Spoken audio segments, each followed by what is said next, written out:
Hallo und herzlich willkommen zum Changecast. Heute am 8. Mai 2025, großer Tag heute, auch für unser ganzes Land, für Europa. Äh, 80 Jahre nach Kriegsende feiern wir und kommen heute zusammen mit zwei illustren Gästen. Einmal Verena Schieler, die ihr ja schon kennt, und auf der anderen Seite den Stefan Neumann. Stefan Neumann ist Geschäftsführer der Behrens Engineers GmbH in Gilching bei München. Das ist in der Nähe des Sonderflughafens in Oberpfaffenhofen. Das hat man wahrscheinlich auch schon mal gehört. Eine Firma oder die Firma Behrens bietet Ingenieurleistungen rund um die Themenfelder Safety, Systems, Cybersecurity in den Bereichen Engineering, Analyseerstellung und Prozessberatung an. Stefan ist Diplom-Ingenieur für Luft- und Raumfahrt und die Belegschaft des Unternehmens Behrens ist in den letzten rund 8 Jahren, hat sie sich vervierfacht und darüber wollen wir heute sprechen. Verena stelle ich natürlich auch noch mal gerne vor. Verena ist Businesspartnerin der Viadu und Diplompsychologin. Viele von euch kennen sie bereits von unseren Changecast-Folgen über psychologische Sicherheit und Empathie. Das waren unsere beiden jüngsten. Verena begleitet die Behrens Engineers GmbH seit 2 Jahren mit verschiedenen Workshops, auf die wir im Laufe der Folge heute näher eingehen. Was ist das Thema? Wachstum, Gestalten, Führung, Neudenken und Handeln haben wir es mal überschrieben. Wir sind immer wieder konfrontiert im Startup-Bereich mit dieser Erfahrung, dass sich alles verändert, wenn die Mannschaft wächst, wenn sie relativ schnell wächst. Und wir hatten auch schon mal in der Podcast-Folge über Unternehmensnachfolge dieses Thema angesprochen und vertiefen es eben heute anhand von Behrens Engineer. Wir geben auch Tipps, wie ihr als Führungskräfte es schafft, mit so einem Human-Centric Leadership-Ansatz Konflikte, Friktionen, Produktivitätsverluste oder auch das Abwandern von Fachkräften zu verhindern in so einer Phase. Und am Ende dieser Folge haben wir noch ein kleines Tool für euch, das der eine oder andere vielleicht kennt, aber wer es nicht kennt, dem geben wir es gerne an die Hand. Ja, also sehr schön, Stefan und Verena, dass ihr da seid.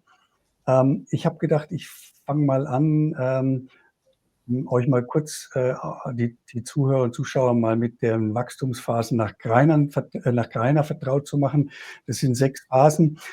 Auf die gehen wir jetzt im Detail nicht ein. Ich will euch nur kurz sagen, welche das sind. Also am Anfang hast du eine Kreativitätsphase, dann brauchst du Führung, dann fängst du an als Führungskraft, musst delegieren, dann musst du bestimmte Dinge koordinieren, muss stärker zusammenarbeiten und am Schluss dann auch Allianzen bilden, also Kooperationen schaffen. Und wenn ihr unter diese 6 Pfeile guckt, dann haben wir ganz am Anfang die Startup-Phase, wenn ihr so wollt. Dann haben wir die kleine, mittlere Unternehmensphase und die letzten 3 sind dann Themen, die insbesondere den Konzernbereich betreffen. Wir gucken uns die alle 6 nicht an, sondern wir gucken uns heute nur die ersten 3 an, mit Fokus eben auf Behrens Engineers. Und da gehe ich jetzt gerne mal ein bisschen näher drauf ein. Ihr seht so eine gestrichelte Linie. Das ist die Linie der Personalentwicklung. Also wir sehen, wir fangen von fast 0 an. In der Regel haben wir 2, 3 Leute, die eine gute Idee haben, die sich zusammenschließen und ein Startup gründen und dann merken, dass sie eben im Laufe der Zeit mehr Personal brauchen. Das wächst also kontinuierlich an, also weniger oder mehr kontinuierlich. Am Anfang in der Startups-Phase, diese Kreativitätsphase, wie Greiner sie nennt, sind alles Generalisten, also jeder macht alles. Es gibt eine informelle Führung, es gibt zwar die Gründer, aber ansonsten sind ja alle gleichberechtigt. Man trifft sich mehr oder weniger in der Kaffeeküche oder am Wasserhahn und tauscht dort sich aus, hält sich auf dem Laufenden. Informelle Kommunikation ist dafür maßgeblich. Wenn das Personal dann aufwächst, und da gibt es schöne Beispiele, Spotify, wenn ihr euch mal schlauer machen wollt, die haben diese Erfahrung auch geteilt, dann kommst du in eine Führungskrise, weil du natürlich dann anfangen muss zu gucken, wie läuft jetzt denn der Laden, wenn jetzt hier mehrere Personen an Bord sind. Und diese Führungskrise meisterst du, indem du in die Führungsphase gehst nach Greiner. Dort werden dann Spezialisten sozusagen berufen oder auch eingestellt. Es werden langsam Prozesse entwickelt. Es gibt eine formale Führung. Wir haben ein hierarchisches System etabliert allmählich. Die Freiheitsgrade für die Betroffenen werden natürlich geringer. Das kennen wir aus dem Veränderungsmanagement, dass das nicht jedem leicht fällt. Im Gegenteil, weil eines unserer menschlichen Grundbedürfnisse dadurch betroffen und eingeschränkt wird, kommt es da in der Regel auch schon zu Friktionen. Es gibt eine formelle Kommunikation, die dann notwendig ist. Man etabliert eine Strategie fürs Unternehmen. So, und dann hat man eben diese Autonomiekrise. Das heißt also, genau das, was ich vorhin angedeutet habe, geringere Freiheitsgrade.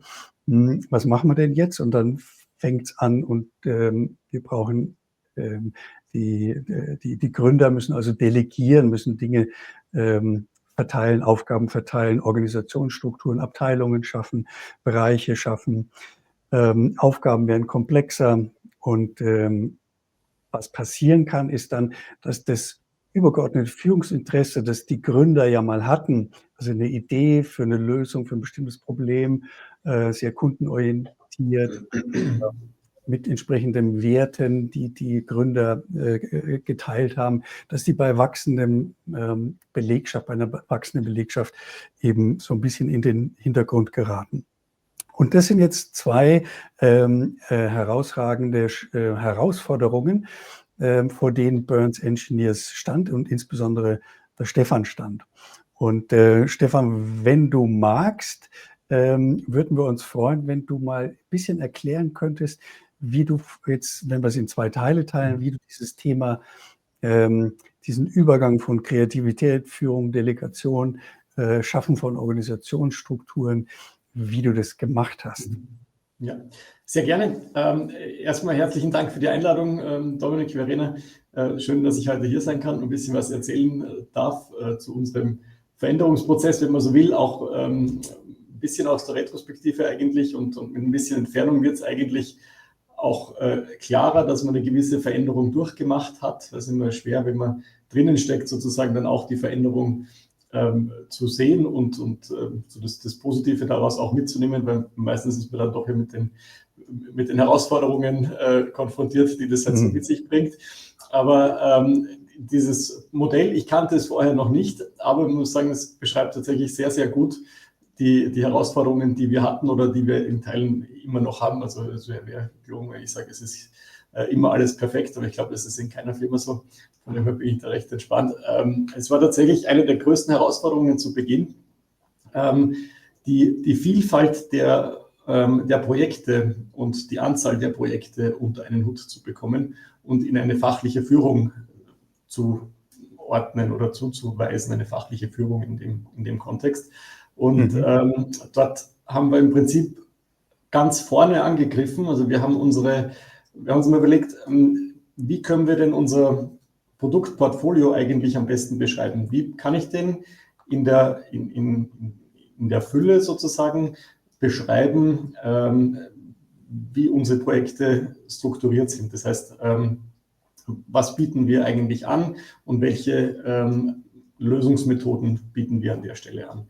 Und da hat sich bei uns herauskristallisiert, dass diese Aufteilung in die unterschiedlichen Bereiche oder Methodenkompetenzen eben zum einen die Prozessberatung, zum anderen der Engineering Support, den wir unseren Kunden stellen können, beziehungsweise die Analysen, die wir projektbegleitend, entwicklungsbegleitend oder auch nachgelagert noch durchführen, dass diese drei Methodenkompetenzen eigentlich unsere Projekte sehr gut beschreiben. Also sind wir hergegangen und haben erstmal alle Projekte, also nur so ein Gefühl kriegt ungefähr, in der Größenordnung 5 bis 10 Leute waren, hatten wir meistens so um die 20 Projekte in der Größenordnung und mit jedem Projekt, das dann noch dazugekommen ist, wurde sozusagen noch mal komplexer, auch das fachlich noch mal besser zu führen. Und deshalb haben wir gesagt, wir führen bei uns Verantwortliche für diese Methoden ein. Und in dem Fall nannten wir das einfach Business Units, weil wir dort auch getrennt sozusagen den Erfolg gemessen haben. Also haben wir 3 Business Units eingeführt.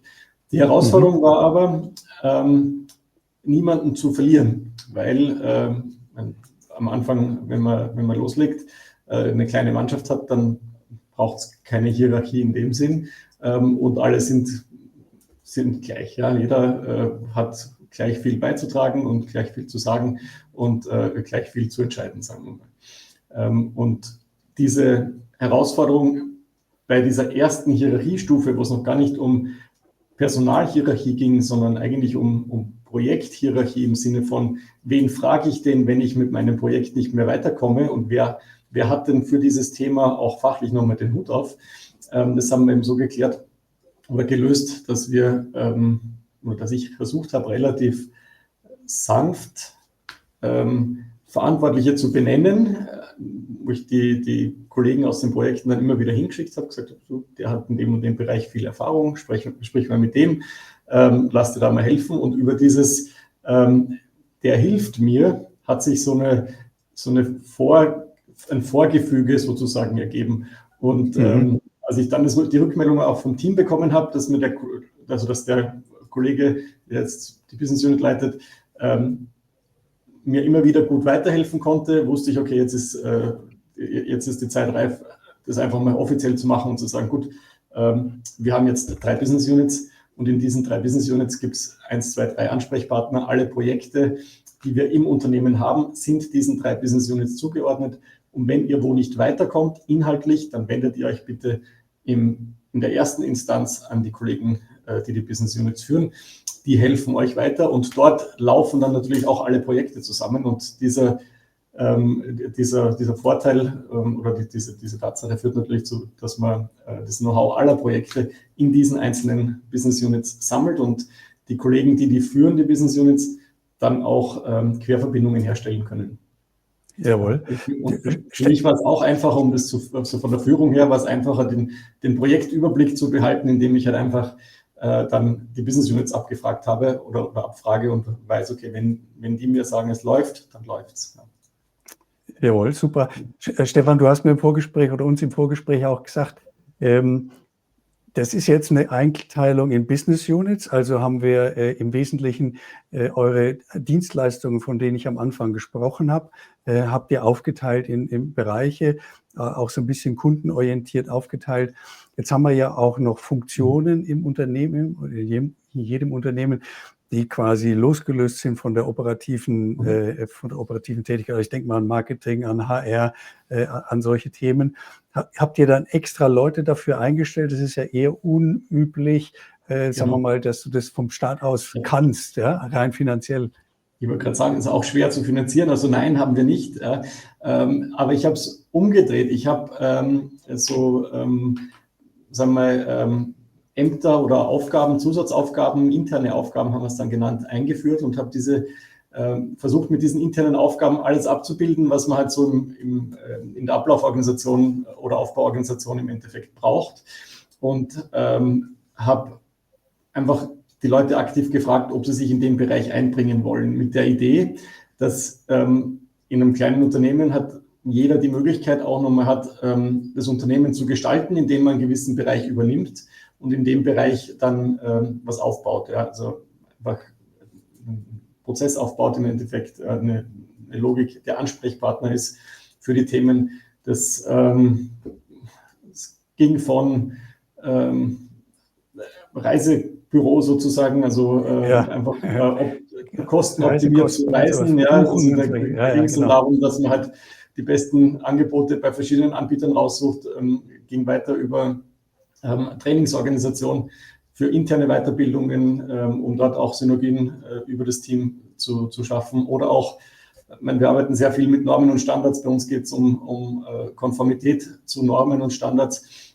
Von dem her haben wir einen relativ großen Normenfundus bei uns im Haus, brauchen auch immer wieder neue Normen, egal ob ein Update kommt oder ein neuer Kunde mit einer neuen Norm uns konfrontiert, Von dem her hat man auch jemanden oder haben wir auch jemanden, der diese ganzen Normen koordiniert. Sind dann aber auch Themen natürlich wie HR, Marketing, Sales, ja, also alles, was man halt so typischerweise braucht, ja, Büroorganisation, und wenn es so darum geht, wem sagen wir denn Bescheid, wenn der Kaffee aus ist, wer kümmert sich denn darum, mal beim Einkaufen einfach daran zu denken, Kaffee mitzunehmen oder Obst, Schokoriegel, was auch immer für die Obstschale. Ja. Und da hast du ja gesagt, da haben sich so entsprechende Experten für bestimmte Bereiche herausgebildet. Also wenn du zum Kunden gehst, dann hast du ja in der Regel auch irgendeine Präsentation am Mann. Dann freut man sich, wenn die Präsentationen auch einigermaßen einheitlich ausschauen und vergleichbar sind. Genau.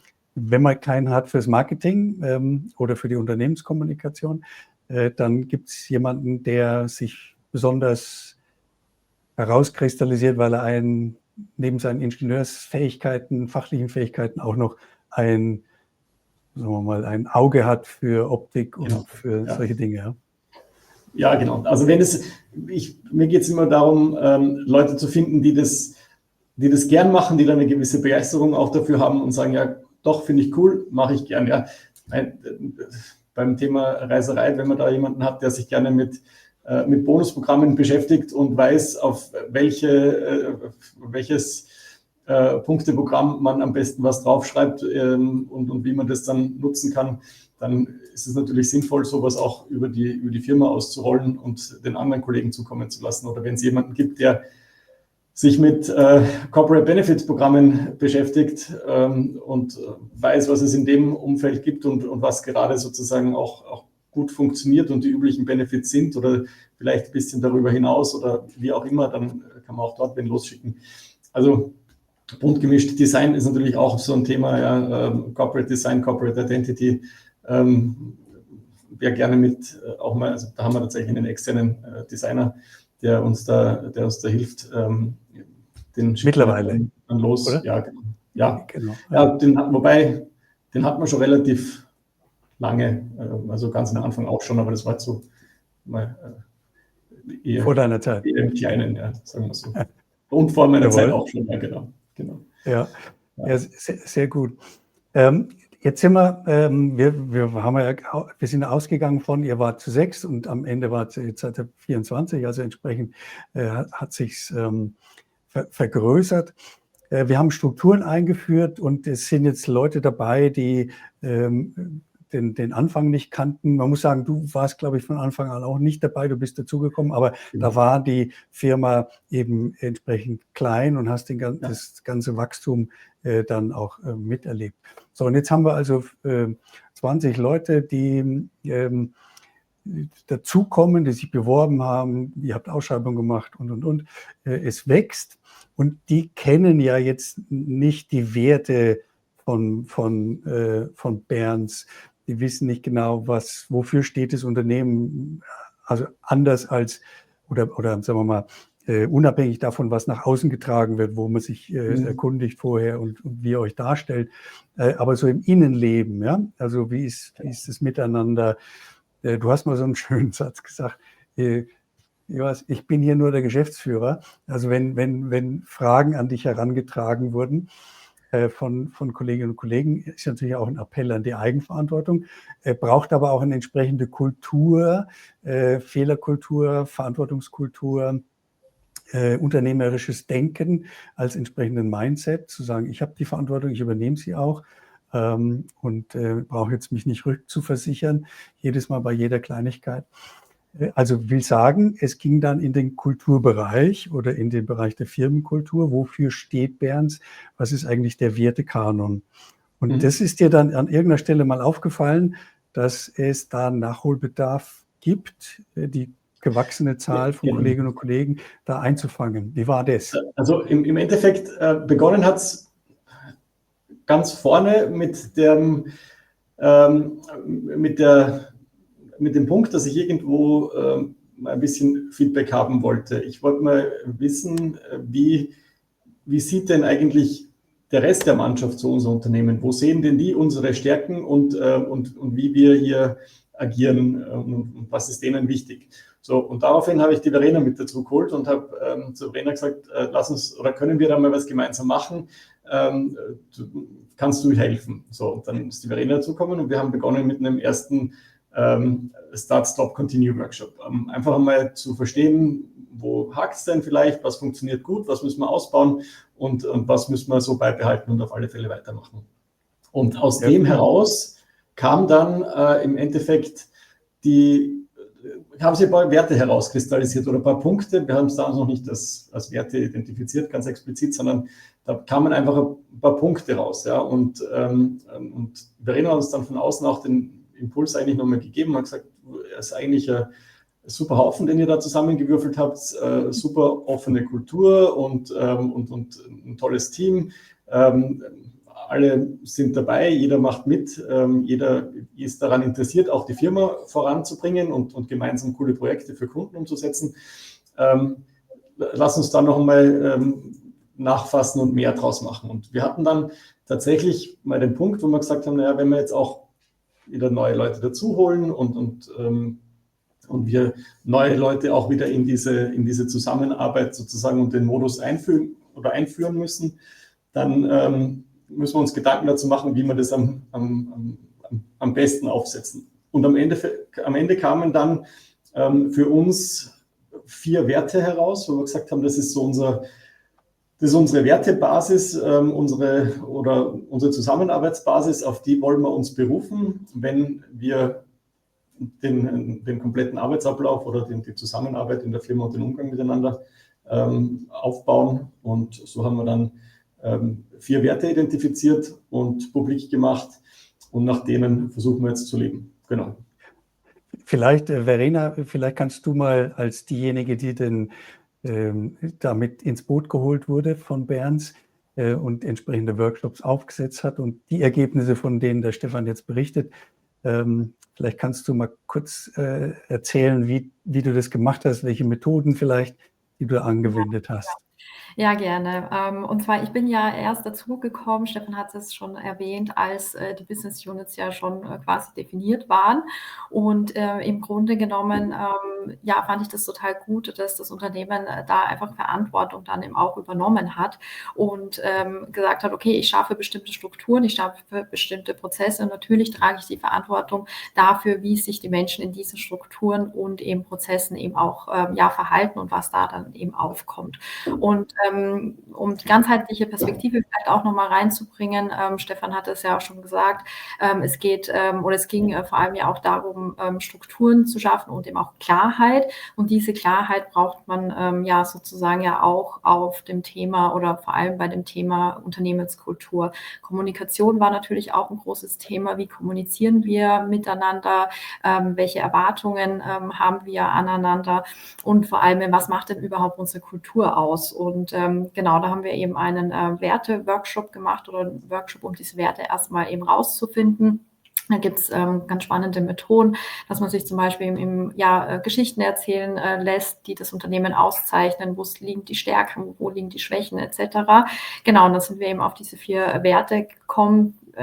Ist natürlich nicht abgeschlossen mit so einem Workshop. Die wirkliche Challenge ist dann ja, diese eben auch zu leben. Und ja, das schafft man darüber, dass man die eben auch in ein Recruiting mit einfließen lässt, in entsprechende Interviewleitfäden, dass man eben auch bei einer Personalentwicklung, bei der Weiterentwicklung der Kollegen und Kolleginnen dann eben schaut, dass diese Werte ja mit einfließen und dass man die einfach auch lebt. Und wir haben eben auch Workshops zum Thema Feedback natürlich gemacht. Das ist auch ganz wichtig. Wie geben wir einander Feedback? Und wir haben uns auch viel mit dem Thema Führung beschäftigt, weil Stefan, du erinnerst dich, wir haben ja auch viel darüber gesprochen, wann kannst du delegieren, nicht nur delegieren, sondern eben auch Verantwortung abgeben oder einen Entscheidungsspielraum sozusagen abgeben. Das waren eben auch einige Themen und man muss an verschiedenen Punkten sozusagen ansetzen, um die Kultur dann eben mitzugestalten und innerhalb dieser neu geschaffenen Strukturen die Kollegen und Kolleginnen da eben einfach auch durchzuführen und an die Hand zu nehmen und Rahmen und Orientierung zu geben. Kultur ist, oder sagen wir mal so, für ein Startup ist es ein Vorteil, wenn du eine entsprechend kleinere Mannschaft hast, dass du möglichst viele Leute einbinden kannst in so einen Entwicklungsprozess von Werten. War das so, dass ihr das ganze Team integriert habt? War das auf freiwilliger Basis? War das nur die Führungsmannschaft? Wie habt ihr das gemacht? Also, wir haben dort in einem gemeinsamen Teamworkshop das ganze Team zusammengeholt und haben tatsächlich dann gemeinsam diese Werte erarbeitet und haben sie dann nochmal zusammengefasst. Also anfangs waren es ein bisschen mehr als jetzt die 4, die wir hatten. Ich glaube, da waren es 7 oder 9 oder irgendwie so. Aber die konnten wir dann entsprechend clustern und haben daraus dann auch nochmal sozusagen weitere Beschreibungen abgeleitet und in diese Beschreibungen der Werte dann auch die Gesamtheit aller Kommentare einfließen lassen können. Jawohl. Gab es dann, Verena, du hast etwas von einem Führungsworkshop noch gesagt, Führungskräfte-Workshop. Also wir haben ja gehört, es gibt 3 Business Units, Stefan, mit entsprechenden Leitungen. Was macht man im Rahmen von solchen Führungskräfte-Workshops? Vielleicht kannst du mal kurz. Ja, kann ich gerne beantworten. Und zwar ging es in unseren Meetings erstmal darum, ein Führungsverständnis zu generieren. Welche Führungsstile gibt es überhaupt? Mit welchen kann ich mich identifizieren? Was braucht das Unternehmen auch? Was passt eben auch zu meiner Persönlichkeit als Führungskraft? Und wir haben viel natürlich eben auch über empathische Führung gesprochen und einfach auch die Perspektive des Gegenübers einnehmen, weil es eben auch darum geht, psychologische Sicherheit natürlich eben herzustellen. Und da finde ich auch immer die Fragen ganz wichtig, was brauche ich als Führungskraft, was braucht das Unternehmen, was brauchen meine Leute und viel Selbstreflexion natürlich auch. Stefan, wir haben ja auch viel darüber gesprochen, eben wie schon bereits erwähnt, wie kann man Aufgaben abgeben, wie schaffe ich das sozusagen auch Kontrolle loszulassen. Das waren super spannende Gespräche und haben dann eben entsprechende Maßnahmen dann abgeleitet, die zum Unternehmen passen, wie gesagt, die zur Persönlichkeit passen. Genau. Ja, danke. Stefan, wolltest du noch ergänzen? Ja, also vielleicht ergänzen noch, es gibt halt immer, wie immer bei Führung, es gibt den sendenden und den empfangenden Teil oder bei Kommunikation generell und bei Führung ist es ja so ähnlich, sage ich mal. Ja, es gibt einen, der braucht die Mitarbeit von dem anderen, damit er zu einem übergeordneten Ziel kommt und der andere muss aber verstehen, was von ihm erwartet wird und genau an der Stelle ist das, was die Verena auch angesprochen hat, gewisse Klarheit in der Kommunikation, aber auch Reflexion in der Führung. Habe ich das gut genug kommuniziert? Muss ich vielleicht unterschiedliche Charaktere, unterschiedliche Personen unterschiedlich angreifen, unter Anführungszeichen, also im Sinne von kommunizieren? Und wie geht man davor? Also das war ganz interessant und ich denke, da sind wir auf einem guten Weg. Sicher noch nicht fertig. Also das ist ein Prozess. Weder als Unternehmen noch ich persönlich, aber damit kann ich umgehen. Ja, absolut. Mit Blick auf die Uhr gehe ich nochmal schnell auf das, was ich euch vorhin gezeigt habe. Und weil du gesagt hast, wir sind noch längst nicht fertig. Wir waren ja jetzt hier gerade in der Mitte und bis Behrens zum Konzern wird, ist natürlich nimmer lang hin, aber ihr seid schon auf der Hälfte, auf der Hälfte der Strecke. Genau. Seid ihr schon.